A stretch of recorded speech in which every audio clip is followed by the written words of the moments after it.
Almost $1 billion. Wow. $982.6 million. That's the estimate for the global vertebroplasty and kyphoplasty market just this year. Yeah, it's a really significant number. Definitely highlights how important these procedures have become. Absolutely. And that's what this deep dive is all about, right?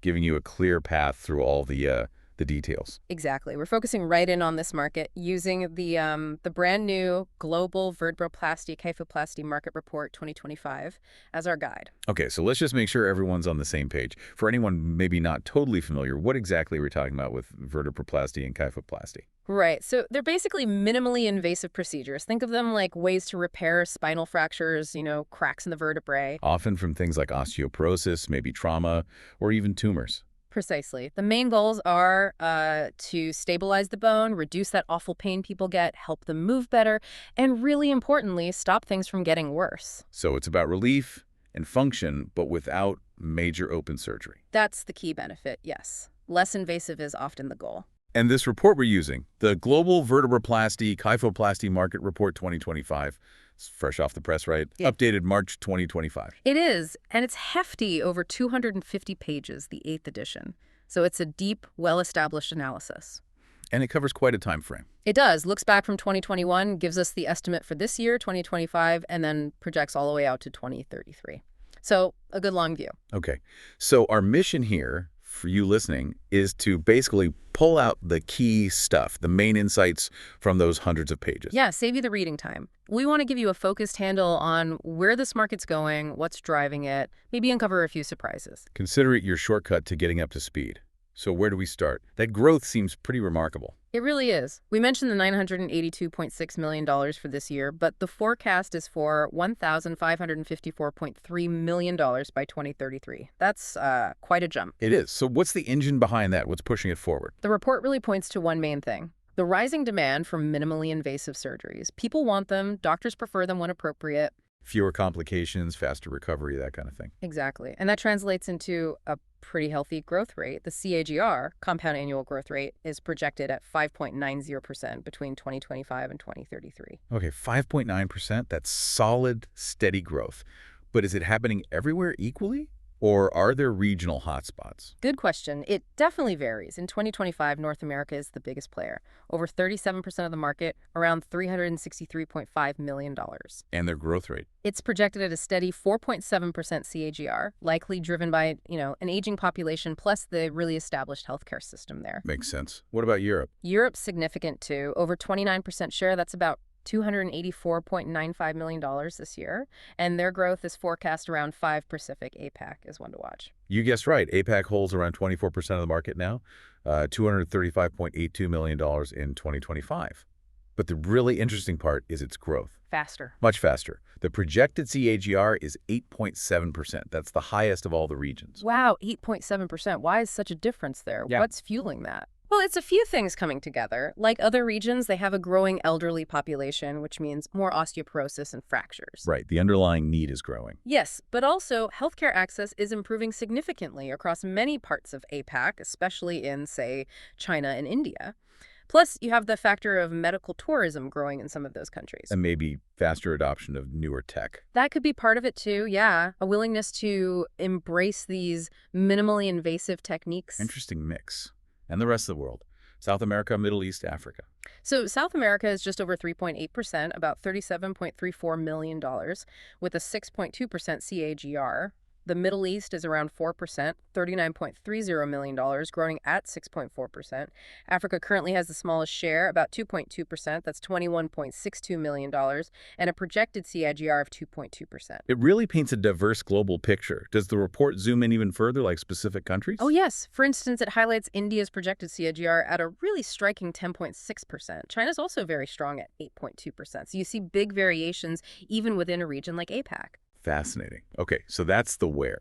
Let's dig into the why again. We mentioned minimally invasive demand, but what are the core drivers the report identifies? Okay.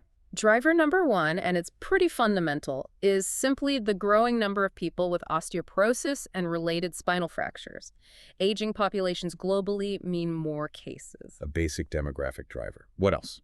Technology. Big one. Constant advancements in spinal surgery tech. We're talking Better minimally invasive techniques, smaller cuts, less damage, faster healing. Like better tools, better imaging. Exactly. Things like 3D imaging, navigation systems that act like GPS for the surgeon during the procedure, more precision, potentially fewer issues. Any specific examples? Yeah, the report mentions Tepisimpa's getting FDA clearance for their Trialtis spine system back in late 2023. It's got a novel screw design, aims for better stability. That's the kind of innovation we mean. Got it. So better tech makes the procedures more appealing. What's another driver? Just growing awareness and acceptance. More doctors are comfortable recommending these, more patients know about them as options.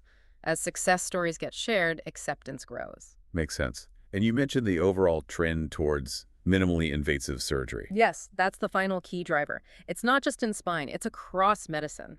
Patients prefer less trauma, quicker recovery, shorter hospital stays if possible. And there are examples of that broader trend. For sure. Like CMR Surgical's Versus robot, it won an innovation award and had done over 20,000 surgeries by early 2024. That just shows the massive shift towards MIS. Okay, so a strong set of factors pushing growth. Yeah. But it can't all be smooth sailing. Are there things holding the market back? Any headwinds? Yes, definitely. The report points out restraints too. A major one is cost. These procedures can be quite expensive. A barrier to access, especially in some places. Exactly. Particularly where healthcare funding is tight or insurance coverage isn't comprehensive. What else limits growth? Well, like any surgery, there are risks. Even minimally invasive ones aren't risk-free. You've got potential for infection, bleeding, problems with healing. And though rare, there's the risk of nerve damage, which can be serious numbness, weakness, paralysis in worst cases. So those risks are always a consideration. Right. Important to remember the potential downsides. Yeah. Okay, let's shift gears a bit and look at trends. What's shaping the future here? One interesting trend is more focus on non-surgical options. Things like physical therapy, chiropractic care, specialized injections are getting more attention for back pain and spinal issues. So alternatives are also evolving. Yes. You see things like regenerative therapy, as Dr. Robin Chatterjee showcased things like hyaluronic acid, PRP therapy at Arab Health 2025. It shows a growing interest in finding solutions before surgery or instead of it. That's a significant counterpoint. What's another major trend? The rise of preventive spinal care.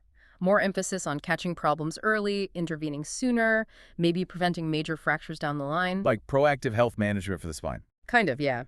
An example is in India, Karnataka state expanded its public health scheme, Ayushman Bharat, in early 2025 to cover surgeries for spinal deformities.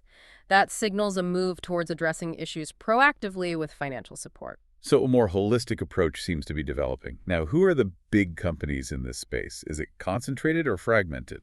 The report says it's highly competitive. You've got the big global players, but also strong regional companies fighting for share. Can you name a few key ones? Sure. Medtronic, Stryker, Johnson & Johnson are in there. Globus Medical, Merit Medical Systems, Benvenue Medical, TechMem, Zavation, Spinewave, BPB Medica. Quite a list. Definitely some heavy hitters. Any major moves recently, like acquisitions?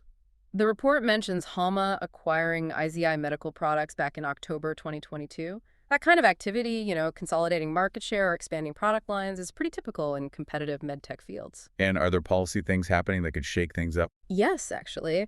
There was an initiative in late 2024 where the American College of Radiology and other groups pushed Washington State's healthcare authority to change its policy. What was the issue?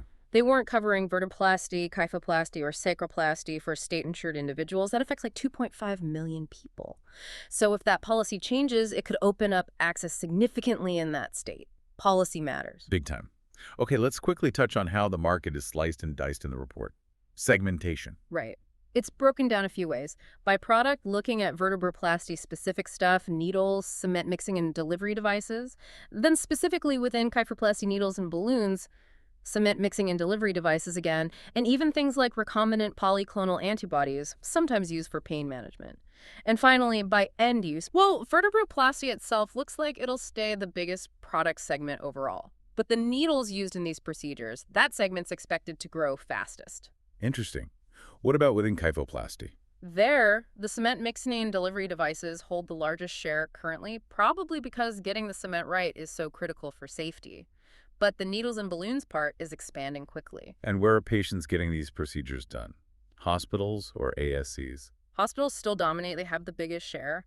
But the report projects that ambulatory surgery centers will see the fastest growth rate going forward, a shift towards outpatient settings where feasible. Okay, lots of moving parts within the market. As we start to wrap up, what were the main conclusions drawn by the report's author, the big picture takeaways? They really circle back to that strong growth, emphasizing the 5.90 Asia-by-GA projection through 2033. They also stress that hospitals will likely remain the primary setting for these interventions. And finally, they highlight the importance of those cement mixing and delivery devices, noting their large market share is tied to minimizing complications, which is obviously crucial. Right, so boiling it all down for you, the listener, what are the absolute key things to take away from this deep dive? I'd say three things really stand out. One, this market is set for significant, steady growth via the next decade, mainly because we need and want minimally invasive ways to fix spinal fractures. Two, geographically, while North America leads now, keep your eye on Asia Pacific, that's where the fastest growth is expected. And three, the whole field is being shaped by better technology making procedures safer and more effective, but also by this parallel trend towards non-surgical options and preventative care. Excellent summary. It's definitely a dynamic space in medtech. Hopefully, this conversation has given you a quick but solid grasp of what's happening in the vertebroplasty and kyphoplasty market without you needing to wade through that huge report. Yeah, and it leaves us with a really interesting question to think about, doesn't it? With APAC growing so fast and this push towards less invasive options, how will things like patient access and affordability evolve around the world in the next few years? That's a great question. It involves economics, policy, technology. Lots to watch. Something for you to definitely ponder.